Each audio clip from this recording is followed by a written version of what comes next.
Hi guys, welcome to my another mini blog. তো আজকে আমি চলে এসেছিলাম একটা কসমেটিক্সের সুন্দর একটা শপে। দেখতে পাচ্ছ আর একটা জিনিস কি জানো তো, মানে কোনো কিছু যেখানে আমরা কিনতে যাবো তার আগে যদি দোকানটা না সুন্দর করে ফিটফাট করে গোছানো থাকে না, তাহলে কিন্তু দেখলে তখন আমাদের এমনি ওখান থেকে কিনতে ইচ্ছে করবে। তো আজকে আমি এসেছিলাম হৃদয়পুরে। আমি বেশিরভাগটা আমি মধ্যমগ্রাম থেকে জিনিস কিনি।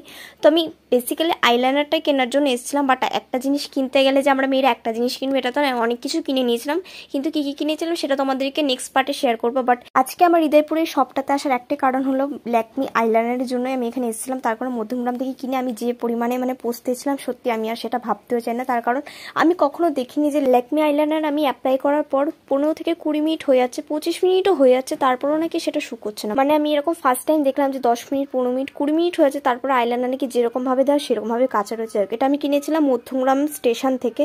তো স্টেশনের পাশে যে দোকানগুলো থেকে কিনেছিলাম আইলাইনার, তোমরা একদমই ওখান থেকে কিনো না, পারলে এরকমই হৃদয়পুরে ভালো ভালো যে সবগুলো হয় সেখান থেকে কিনো। আর এই আইলাইনারটা একদমই বেস্ট।